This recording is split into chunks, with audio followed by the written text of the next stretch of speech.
Internacionalistas do mundo, univos. Sejam bem-vindos a mais um episódio do Pod RI, o seu podcast de relações internacionais. Aqui é o Pablo e eu estou acompanhado da Júlia. Olá, Júlia. Olá. O tema de hoje é a situação política vivida na Tunísia e o nosso convidado é o Leonardo Landucci, que vai falar sobre o tema conosco. Leonardo, obrigado pela presença e eu vou pedir para que você se apresente para os nossos ouvintes, por favor.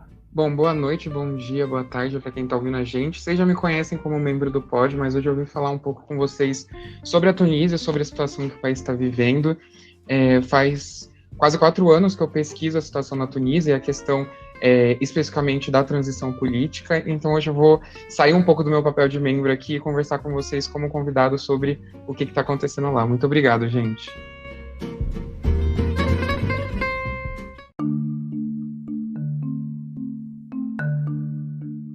Bom, vamos aqui para algumas informações básicas sobre a Tunísia, para quem não acompanha muito. A Tunísia é um país localizado no norte da África, entre a Argélia e a Líbia, e é banhada pelo mar Mediterrâneo. O país tem mais de 12 milhões de habitantes, sua capital é Tunis, e o árabe é a língua oficial.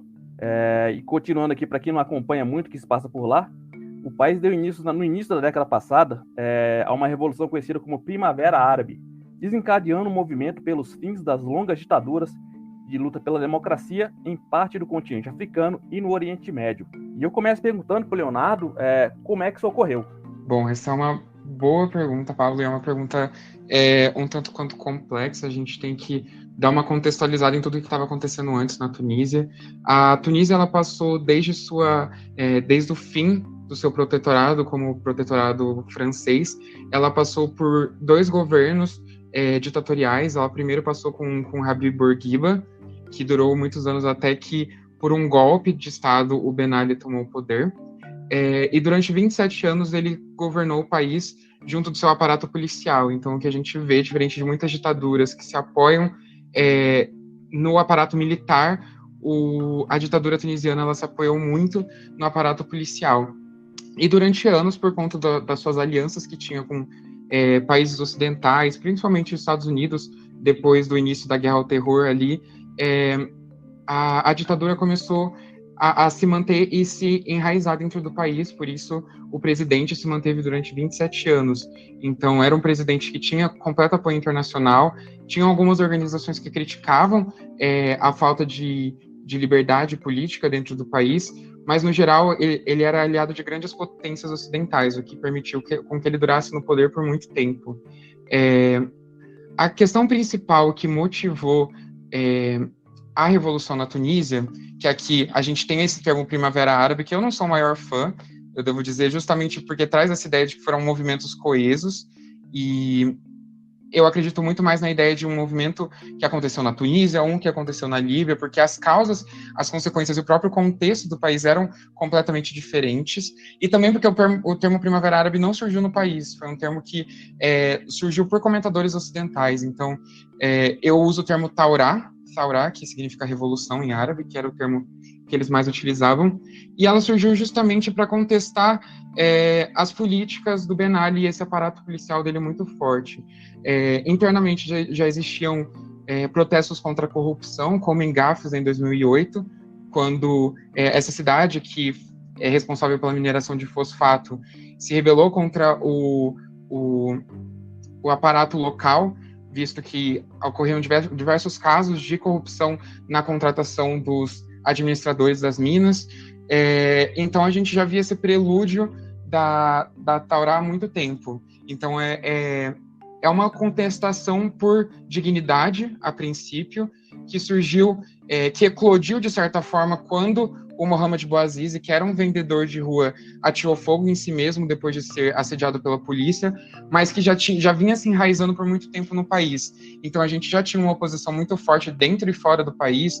Fora a gente tinha o movimento do 18 de outubro, que era um movimento de oposição de vários partidos que tinham sido proibidos de se candidatar na política tunisiana. E internamente a gente também tinha diversas dissidências e protestos como Gafes. A diferença é que a maioria deles era completamente esmagada por esse aparato policial do Ben Ali. Então, assim que foi nesse contexto borbulhante de diversas críticas e essa aparência estável na Tunísia, que é muito importante, essa aparência de estabilidade na Tunísia, que aconteceu a Taurá, a Revolução em 2010. Seria a Revolução do Jasmim, né? Sim, sim. Eles usavam muito a Revolução do Jasmim, Taurá, que é a Revolução em Árabe. Então, a ideia do Primavera Árabe, o próprio termo já tinha sido usado antes, depois da invasão do Iraque, em 2000, mais ou menos em 2005, quando estavam tendo as eleições lá, esse termo foi usado para falar, agora a democracia vai chegar finalmente na região, o que é um discurso completamente estereotipado. E aí depois ele foi abandonado por conta de todos os entraves que teve as próprias eleições, e regionalmente falando. E depois ele foi trazido de volta por comentadores para falar sobre essa esperança da democracia ascender na região, que é completamente orientalista, se a gente for parar para pensar dessa maneira essencialista de ver a sociedade, né, da região. O que se buscou, então, com essa revolução? Além da questão democrática, a população tunisiana também estava contente, bem descontente, desculpe, com a situação econômica do país, com o alto índice de desemprego, com a inflação. O que isso representou de fato? Bom, a temática principal da revolução era a dignidade. A gente vê muita gente falando sobre direitos humanos, o que não se via de fato nos slogans, não se via de fato nas manifestações. Justamente o que eles traziam era dignidade, carama em árabe, que eles entonavam principalmente. Emprego era uma pauta central, por conta da grande quantidade de população jovem que estava desempregada, mesmo tendo uma formação superior. E alimentação também, a questão do pão era central nas revoluções da Tunísia, visto que a questão da economia também era muito importante, porque por conta do desemprego, a economia também já estava instável, e justamente essa ideia de que o governo ele estava sendo economicamente estável por conta das suas alianças internacionais, fez com que muita gente se rebelasse, mostrando que realmente não tinha essa estabilidade também econômica no país. Então, se eu fosse destacar assim, os 3 temas centrais da Revolução, seria dignidade, emprego e alimentação. Seriam os 3 temas centrais, assim, que eram os slogans da Revolução. A Júlia tem uma pergunta, Júlia? E qual você considera a importância desse episódio para consolidar a democracia na Tunísia e como isso se estende atualmente? Bom, esse episódio foi central por diversos motivos. Eu acho que o principal dele é uma coisa que eu já bati na tecla aqui nas minhas perguntas anteriores, que foi acabar com esse mito da estabilidade tunisiana. Esse mito ele foi sustentado por muito tempo por conta dessa aliança que o Ben Ali fez com os Estados Unidos para ajudar os Estados Unidos nessa luta regional contra o terrorismo. E por conta disso, acabando com esse mito, então, acabou com essa ideia internacional de que a Tunísia seria um país estável, que seria uma democracia na região. E por conta disso, muita gente virou os olhos para a Tunísia para tentar entender as demandas. Então, além da questão interna da democracia, foi muito importante para mostrar para o mundo o que os tunisianos estavam querendo. Foi um momento de ouvir a voz dos tunisianos. Então, ao mesmo tempo que existe essa luta interna pela voz dos tunisianos, que finalmente foram ouvidos durante a Revolução e que por muito tempo foram esmagados pelo aparato policial do Ben Ali, foi um momento de mostrar para o mundo realmente que esses eram os desejos da população, que essa narrativa ela era muito falha, essa narrativa ela era incoerente com o que a gente via na época dentro da Tunísia. Então, se eu pudesse destacar uma forma assim, com que foi vital para a democracia, para além de derrubar de fato o ditador, foi trazer a voz para os tunisianos. Então, por exemplo, uma ideia que se tinha muito antes era de que a Tunísia era um país completamente secular, que estava completamente alinhado com a ideia de que era um país multicultural, então que prevalecia tanto a identidade árabe quanto a identidade, por exemplo, francesa, né, que foi o país que recolonizou a Tunísia. Então, ele foi responsável por mostrar que essa ideia de que a Tunísia era um paraíso ocidental no Oriente Médio e no Norte Africano não existia, que, na verdade, o que a gente tinha era a imposição de uma identidade. O governo do Ben Ali e o governo do Bourguiba, eles roubaram tanto a identidade quanto a religião do país. Então, eles perseguiram grupos do Islã político, eles perseguiam grupos que lutavam pela identificação do país como um país árabe, de fato, e por conta disso, esse é um dos outros motivos, que logo depois da derrubada do governo, um dos partidos que mais ascendeu politicamente foi o partido do Islã político, o movimento Ennahda. Então, é muito interessante isso, democraticamente falando, porque por mais que o governo se pautasse nessa ideia da Tunísia secular e multicultural, a gente via muito mais uma Tunísia intercultural, que tinha uma sobreposição entre essa cultura francesa e secular imposta pelo governo, do que de fato a população queria isso. Bom, e o fim da era Ben Ali, pode-se dizer que foi o início, o pontapé inicial para esse processo de consolidação da democracia. Como é que se deu isso pós-Ben Ali? Bom, pós-Ben Ali, então, foi um momento, de certa forma, de um caos político positivo. Então, a gente teve diversos atores que antes não tinham a possibilidade de se candidatar, por exemplo, em uma eleição, poderem fazer isso. Então, logo depois que o governo interino assumiu no lugar do Ben Ali, a gente viu no final de 2011 ainda, porque o Ben Ali caiu no final de janeiro. Por volta de outubro, já estavam ocorrendo as eleições para a Assembleia Constituinte, porque o governo já queria colocar uma outra Constituição e, a partir disso, formar um governo. Então, indicar um presidente, indicar um primeiro-ministro. Então, foi um momento de muitos partidos entrando, e principalmente o Ennahda dominando as eleições. As eleições de 2011 foram completamente dominadas pelo partido Ennahda. Foi um momento de muita preocupação internacional, porque a gente sabe que quando a gente fala, no caso de Islã político, geralmente o que vem à cabeça é Estado Islâmico, é Al-Qaeda, mas a gente tem diversos outros partidos, como o movimento Ennahda, que prezam pela democracia, que prezam por questões alinhadas à dignidade, aos direitos humanos, e por conta disso existe um receio muito grande internacionalmente de que a Tunísia ia cair num desfecho de caos, um desfecho de se tornar uma sociedade completamente islamizada, em que as mulheres seriam obrigadas a usar burca, sendo que isso era completamente incoerente com o que o próprio Ennahda lutava. O próprio Ennahda, que anos depois abdicou de colocar o termo Sharia na Constituição, o próprio Ennahda, que foi um dos poucos partidos na eleição que realmente cumpriu a cota de mulheres candidatas. Então, a gente vê uma Tunísia muito dividida ainda, em qual identidade seguir, mas que a maioria da população, de fato, deu esse voto de confiança para o Ennahda ali em 2011. Então, foi um período caótico, mas um período de entrada muito grande de novas ideias, de um fluxo muito grande de uma Tunísia que estava cada vez mais querendo que sua voz fosse ouvida. E depois desse período aí, tivemos eleições, a população voltou a ter o direito de votar. E como é que fica hoje o processo de implantação do sistema democrático e quais os avanços desse processo? Bom, a questão, desde 2011, então, a gente já teve mais duas eleições.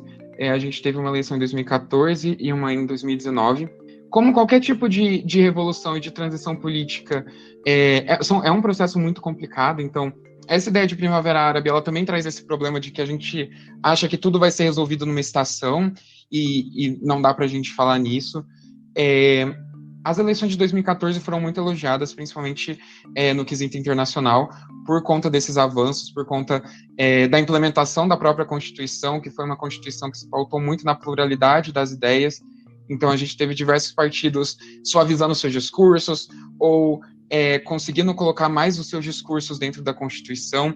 Então, a gente vê uma pluralidade muito grande, a gente vê uma democracia muito viva, e uma democracia que está criando suas próprias maneiras de ser. Então, a gente vê que realmente essa questão do processo de transição, não é uma transição que vai acontecer de uma noite para o dia, não é uma transição que vai acontecer depois de uma eleição, mas a gente vê esse processo. A gente tem diversos avanços, como a gente também tem diversos desafios, e a gente ter pé no chão mesmo para encarar esse processo como um processo de avanço e retorno. Então, do mesmo jeito que a gente avança destrinchando completamente esse aparato ditatorial que a gente tinha do Ben Ali, a gente tem o retorno, por exemplo, de figuras. No caso, em 2014, o grande partido da vez, Unida Tunis, era formado praticamente, em sua maioria, por membros do antigo regime ditatorial. Então, até que ponto isso não é uma coisa negativa? A gente não está trazendo pessoas, de fato, de volta, pessoas que sustentaram esse aparato. Então, é questão de entender que o processo tem entradas e tem momentos de continuidade, então, e isso é natural de qualquer tipo de revolução, é ter pé no chão para encarar isso como, de fato, um processo que ainda está ocorrendo. Como você mesmo disse, é um processo que ainda está ocorrendo. Nesse momento desse processo, qual você considera os principais desafios? Bom, o principal desafio, então, agora entrando um pouco no nosso tema, né, que é o que está acontecendo na Tunísia atualmente, o principal desafio é realmente o combate à corrupção, e isso é uma narrativa muito forte dentro do país.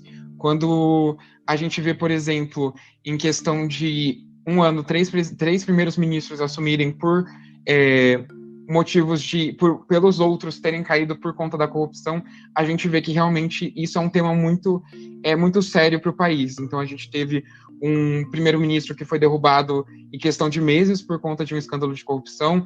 A gente teve um primeiro-ministro que foi deposto pelo presidente por conta, e a gente já vai entrar nisso, eu acho que eu já vou conseguir tratar depois nas outras perguntas com mais detalhes sobre isso, que foi deposto pelo presidente.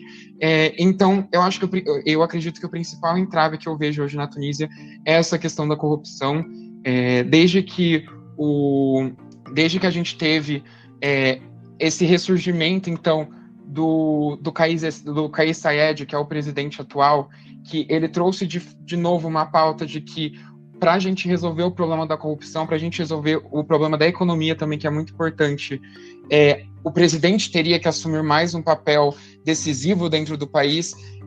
A gente viu um retorno a esses desafios. Então, por exemplo, agora entrando na questão atual, o Kais Saied, ele fez um movimento que foi muito apoiado pela população tunisiana, e que gerou grande controvérsia, porque muitas pessoas apoiaram e muitas pessoas foram contra, de depor o primeiro-ministro e fechar o parlamento. Por que isso? Porque poucos dias antes, o país à beira do caos por conta da Covid-19, da pandemia, pessoas morrendo no hospital, e o primeiro-ministro dando uma festa em um hotel junto com outros ministros e membros do parlamento. Então, a gente vê que foi um movimento que tinha uma base aliada muito forte por conta dessas questões de ineficácia do governo, de fato, em atuar contra a Covid, em atuar contra esse mau uso do sistema público, esse mau uso da economia mesmo, não saber como fazer a economia correr, e por conta disso foi um movimento muito controverso. A gente teve a Constituição de 2014, como eu já tinha falado, que foi uma Constituição muito plural, que teve diversos atores participando, sendo descartada. Então, num referendo recente, um referendo que teve só 30% da população votando e dando um resultado de 95%. A gente vê partidos completamente jogados para fora do ambiente político. A gente vê partidos como o Enarda sendo largados por conta desse fechamento do parlamento. A gente vê a imprensa cada vez mais cerceada dentro do país, e a gente vê cada vez mais um retorno do aparato policial. O Saied, que é um presidente que gosta muito desse aparato policial para impor suas medidas, para impor suas ações. Então, assim, a gente vê um cenário preocupante. Eu não diria que é um cenário de fim de retorno completo ao autoritarismo do Ben Ali, por exemplo, mas é um cenário que pode indicar um retorno de uma nova forma, de uma nova roupagem autoritária. Por mais que o Saied tenha falado que ele ainda quer que as eleições ocorram, ele ainda preza pela democracia. Então, é tudo uma questão, eu acredito, de acompanhar tudo o que está acontecendo. Bom, o Saied, ele sempre, quando ele assumiu, ali nos primeiros, no início do seu governo, né, ele sempre vinha com esse discurso de democracia, de liberdade de imprensa e de outras medidas que poderiam significar um avanço para a democracia da Tunísia, mas recentemente nós tivemos uma crise política e algumas medidas autoritárias que ele tomou recentemente. Isso não seria um retrocesso, um contrassenso? Então, é realmente aquela questão. A gente vê uma divisão muito grande de opiniões em torno disso. Eu acredito sim que é um retrocesso. Eu acredito que não é um retrocesso completo, mas eu acredito que é um novo desafio para a Tunísia enfrentar. A gente ainda vê que esse aparato policial, por mais que ele exista, ele não está ele não está esmagando completamente a dissidência, como acontecia na época do Ben Ali. Na época do Ben Ali, a gente tinha mulheres que eram a favor do Islã político sendo estupradas na prisão, sendo presas. Isso a gente está falando não só membros, de fato, mulheres que faziam parte do Enarda, mas mulheres que eram casadas com membros do Enarda. Então a gente via realmente essa dissidência sendo completamente esmagada. Hoje a gente não vê isso. A gente vê que, de fato, a polícia ela tem um peso muito grande, ela tem um peso na imposição por parte do Sayed, das suas políticas, mas hoje a gente consegue chegar bem mais perto de ouvir a voz da população de fato. A gente teve agora diversos protestos que estão acontecendo, inclusive nos dias recentes, por conta de duas questões principais. A primeira foi a morte do Malek Selimi, que foi um jovem que foi morto durante uma perseguição pela polícia, e aí reacendeu toda essa questão do aparato policial de novo dentro da Tunísia, e também do acobertamento assim, de 4 mortos que estavam tentando, de 4 pessoas que estavam tentando migrar da Tunísia para a Europa, e que foi completamente acobertado pelo governo isso. Então, a gente tem também agora protestos que estão ocorrendo por conta do pagamento do subsídio aos produtores de pão. Então, a gente vê que existe uma mobilização social muito grande, a gente vê protestos ocorrendo por conta da questão econômica. Então, eu não diria que é um retrocesso, porque eu acho que o que aconteceu durante a Taurá não tem como ser voltado atrás, não tem como a gente voltar atrás da população não ter mais voz daquela forma. Isso se a gente está falando dos dias atuais, né? A gente nunca sabe o que pode acontecer, se esse aparato policial vai começar a crescer agora durante o governo Sayed, mas eu acredito que da forma que era, realmente não tem como retroceder. A gente vê desafios para a consolidação, então, da democracia tunisiana, mas a gente tem que pensar também, por exemplo, esse movimento de depor o primeiro-ministro por parte do Sayed, que teve um grande apoio popular, ele foi completamente injustificável? Isso não foi, mas, por exemplo, a retirada de juízes por parte do presidente teve uma justificativa no mesmo peso do que ele está dando uma festa enquanto pessoas estão morrendo no hospital? Não teve. Então, eu acredito que tudo começou de forma justificada pelo presidente, de forma que realmente existia um apoio até internacional ao que ele estava fazendo, mas conforme o tempo esse apoio foi erodindo justamente por essas medidas aumentarem os desafios democráticos para a Tunísia daqui para frente.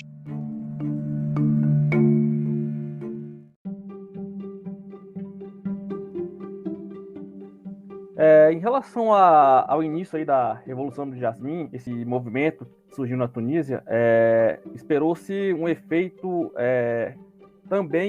esperou-se que o efeito se estendesse aos outros países árabes, que também vinham sofrendo de longas ditaduras e também um pouco de liberdade de expressão cerceada e uma série de outros problemas. Mas esse efeito não surtiu nos outros países. Seria essa questão da peculiaridade de cada país tem uma situação? Eu acredito que sim. Acho que a resposta mais curta seria sim, foi por conta da peculiaridade, mas eu acho que a questão central também que a gente tem que parar para pensar é nos interesses internacionais. A gente teve dois conflitos que foram praticamente financiados por potências, pelos Estados Unidos, pela Rússia, pela China, que foi na Síria e no Iêmen. Então a gente tem que pensar muito na questão da influência. A gente teve no Egito um partido da Irmandade Muçulmana que não conseguiu governar, justamente por essas críticas muito fortes, vindo de grandes potências, e a gente tem a Tunísia, que é um país de interesse supostamente menor, então é um país que, além de ter um tamanho menor do que esses outros, ele tem um interesse econômico também reduzido, ele não é de grande interesse, o foco central da economia é turismo, é extração de fosfato, então a gente não tem um interesse muito grande no país. Eu não diria só nem por conta dessas peculiaridades, eu incluiria elas também. De uma forma parecida, eu também não diria que pela Tunísia ser um país completamente diferente. Minha resposta seria, por conta da peculiaridade de interesses na região. Então, a gente tem países que têm grande quantidade de petróleo, e isso torna eles mais atraentes para as potências.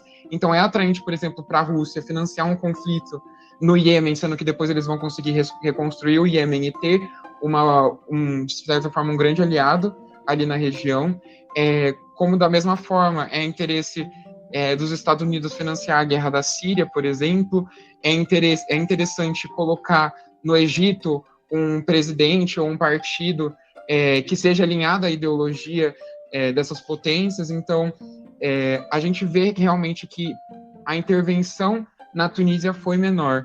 Por mais que a gente tenha episódios como em 2013, depois do assassinato do Chokri Belaid e do Mohamed El-Brahmi, quando existe uma pressão muito grande internacionalmente para repetir o que aconteceu no Egito depois do Mohamed Morsi, que foi o presidente eleito pelo partido da Irmandade Muçulmana, a gente viu um discurso de vamos refazer o Egito aqui, vamos refazer o Egito na Tunísia, e que foi o que foi feito. Então, o governo, que era o governo da Troika, né, que eram os 3 partidos, o Congresso pela República, o CPR, o Etakatol e o Enarda, que era o principal partido, que era o partido do Islã político, o governo foi completamente deposto para colocar uma linha supostamente tecnocrata de políticos para auxiliar na transição. Então, houve intervenção, mas essa intervenção foi muito menor. E aí, quando eu digo intervenção, eu não digo nem só de potências ocidentais ou potências do norte global, mas propriamente potências regionais, como a Arábia Saudita, que é de interesse intervir em outros países também na região para se manter na potência, o Irã, enfim, mas só também para não cair nesse maniqueísmo de Ocidente bom, Ocidente ruim e tá intervindo sempre, mas também tem os próprios atores regionais que também impõem seus interesses ali nos outros atores que supostamente são menores. Júlia? Eu acho que agora a gente, para conseguir finalizar assim, como tá a situação da Tunísia nesse momento? O que está acontecendo lá agora? Como esses grupos estão reagindo? Bom, então, essa é uma questão bem complexa, porque a gente tem diversos atores que estão agindo, e eu não quero ser injusto, de certa forma, para falar que só o presidente está agindo e o resto da sociedade não está. Então, eu vou tentar dar uma passada por cima de como todo mundo está, de certa forma, agindo. A gente tem, então, uma Constituição sendo aprovada por um referendo que não teve teve quase um pouco mais da metade da população votando, então 30% da população votando, e desses 30%, 95% foram a favores, justamente por conta desse boicote. A gente tem um presidente que está cada vez mais tomando o poder para si, então aquilo que começou como um movimento justificado está cada vez mais perdendo sua justificabilidade, de certa forma. Hoje a gente tem uma primeira-ministra, depois que o outro primeiro-ministro foi deposto, é a primeira-ministra do país, é a primeira-ministra mulher, a Najla Bouden, e então a gente vê da parte do presidente e dos seus apoiadores cada vez mais um alinhamento com essa ideia de que a gente precisa mudar o que estava sendo feito, a gente precisa trazer o aparato policial para o nosso lado, a gente precisa trazer o parlamento para o nosso lado, e a gente precisa dar cada vez menos forças para os partidos, que é exatamente o que o atual presidente está fazendo também com as leis eleitorais que ele está colocando para o país. Então, ao invés de ter uma lista de candidatos pelas quais as pessoas votam, as pessoas, no caso, votam para os partidos, e essa lista de candidatos, a partir do número de assentos, é colocada ali no poder. Então, a ideia do presidente é acabar com isso, então não ter uma lista de partidos, e sim votar individualmente por cada candidato na hora das votações. A gente, então, também vê, no caso, esse presidente cada vez mais angariando apoio político, no caso não, angariando poder. No caso do apoio político, ele vem perdendo, isso é um fato. A gente tem diversos atores se mobilizando, então a gente tem um movimento Enarda muito forte nessa luta contra o presidente. A gente vê o aparato também, todo o aparato midiático contra o presidente, críticas muito fortes, principalmente na Al Jazeera, que teve um dos seus escritórios no país invadido logo depois dele depor o primeiro-ministro, fechar o parlamento. E a gente vê uma questão muito forte e que é um sinal muito positivo, que é uma união cada vez mais do setor sindical. A Tunísia é um país que tem um setor sindical muito forte dentro do país. Muitas das decisões políticas têm influência das uniões, e no caso a União Geral dos Trabalhadores da Tunísia, que é o órgão central, a UGTT, ela já se mobilizou contra o presidente, ela está se mobilizando contra o presidente cada vez mais. Então, a gente vê uma sociedade muito viva nesse combate. Então, a gente vê essas aspirações da revolução, da Taurá ainda muito forte, por mais que a descrença na política também tenha crescido. Então, a gente vê cada vez mais pessoas, principalmente jovens, parando de acreditar na política e parando de acreditar que pode ser, que a gente pode, de fato, confiar em políticos, em presidentes. Então, esse é o cenário geral. A gente vê uma oposição cada vez mais articulada e cada vez mais forte, mas um presidente também que cada vez mais toma para si poder de forma injustificável.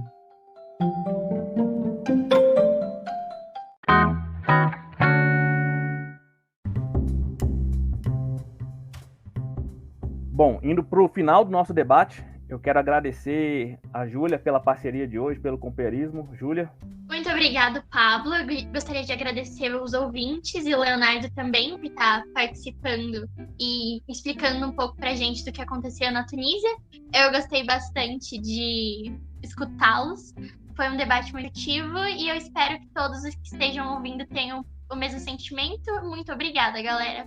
E eu também aproveito aqui para agradecer ao Leonardo e vou pedir para que você faça suas considerações finais. Alguma expectativa para o futuro? O que pode se esperar da Tunísia nos próximos anos?